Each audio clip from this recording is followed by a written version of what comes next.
Today we are going to show you our project PRIMARK One Shop but different information. In this project we are going to deal with the different Wikipedia websites from countries in Europe, France, Germany and the Netherlands. To make that possible, we compared the various websites and analyzed them so that we can say how well the countries are informed about PRIMARK. The outline. First we've got the analytics of the German, French and Dutch site, then the method of PRIMARK and the conclusion. First, I'm going to deal with the analytics of the German Wikipedia website. In the first screenshot that we've got here, you can see a general summary and a profile, including the most important facts about PRIMARK, for example, the size and the turnover. In this first text is already a hint about the low prices. The second screenshot is about the history of PRIMARK, which includes some information how PRIMARK has developed over the time. But this raises the question how a food company has become a fashion company. In the third screenshot, you can see the history of PRIMARK in Germany. It is compared with the other stores in different countries. Everything is very general, and PRIMARK don't get criticized. There are no opinions and the advantages or disadvantages. The fourth picture shows the critique that PRIMARK receives. It contains a quotation from Hubertus Thiermeier. It says, "Who buys a t-shirt for €2 needs to know that someone else needs to pay for it." This is the only real critique on the Wikipedia site. In the fourth and fifth screenshot, which are also marked as critique, you can read something about the bad working conditions and bad lucks in PRIMARK factories. The negative aspects are covered up. Wikipedia praises PRIMARK for the help and didn't raise the question, how does it happen? Are the low prices a reason for this?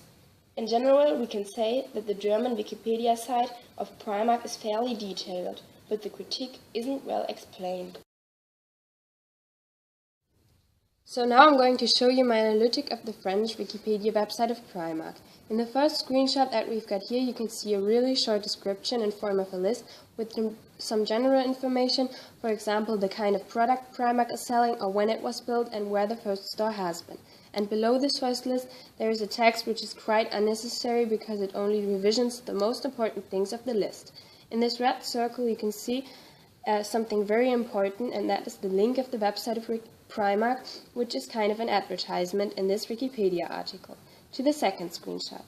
The first sentence says that PRIMARK is very cheap and that they are changing the clothes very often, which leads us to the point where people would ask why. There are no explanations why they can sell the clothes that cheap, for example, that they have children working or that they can produce in Bangladesh, so you can see this first sentence is a positive adjective, with no as negative words or critics. Then you can see the category history, but because there are no given information or details, Wikipedia asks for some additions for users so you don't have the history of PRIMARK in Europe or because it's the French website of France. Followed by the history, there is another list which includes all the stores in Europe in more detail, the number of stores in every country of Europe. After that, we've got probably our most important screenshot, where is a huge advertisement. It's about the opening times of the 5 stores in PRIMARK and the coming openings of PRIMARK in France. So we've got many advertisements only in this Wikipedia article. Coming to the last analytical. The articles on the Dutch Wikipedia PRIMARK website are written by many users. The information which were used in the articles were approved on the 9th of May 2012. The website is addressed to the public due to the Internet. The purpose of the Wikipedia articles about PRIMARK is to inform and at the same time to manipulate the people. The articles are trying to cast PRIMARK in a good light and portray PRIMARK in a positive way by using the method of procrastination. The Dutch Wikipedia website about PRIMARK is divided into 5 categories: general information, market control or power, PRIMARK brands, critics and shops. In the first category, a profile about PRIMARK is given additionally to the article. There's the only picture in the whole article which shows a PRIMARK shop. The general information about PRIMARK which are given are accurate, because those information can be and are proved. But also in these articles, the method of procrastination was being used, especially in the critics. For example, the first sentence said that PRIMARK improved the labor laws, but in the second sentence, it says that the condition didn't improve during 2 years. There are contradictions, and not only in the second, also in the third and last sentence of the critic, which told us that PRIMARK haven't done anything, they're just pretending. The last screenshot is about the PRIMARK shops, and there are also like advertisement for PRIMARK shops, where and when it was opened and how many PRIMARK shops there are. The German and Dutch Wikipedia page about PRIMARK is actually full on information. The data are kept relatively objective and factual. Both sides contain a criticism, but PRIMARK criticized not directly but rather simple and passive.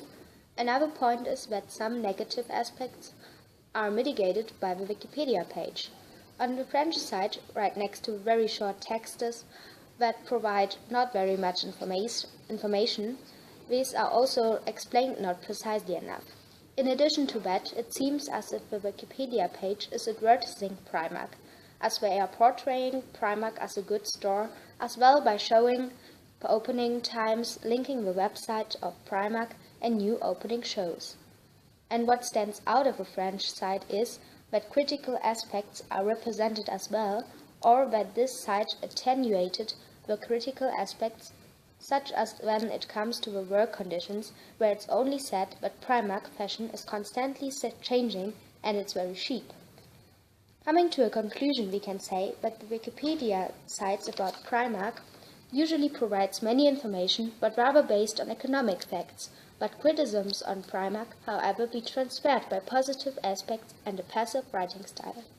Because it also comes across on the French side like that it's even at worst for PRIMARK, the question arises whether PRIMARK has written perhaps the pages themselves, or even cooperates with Wikipedia. Although this cannot exactly be proved, because it says on the Wikipedia pages that an anonymous user was at work, we can say that PRIMARK somehow affects the Wikipedia pages, therefore our knowledge, as also our opinions about this company. You enjoyed our little presentation.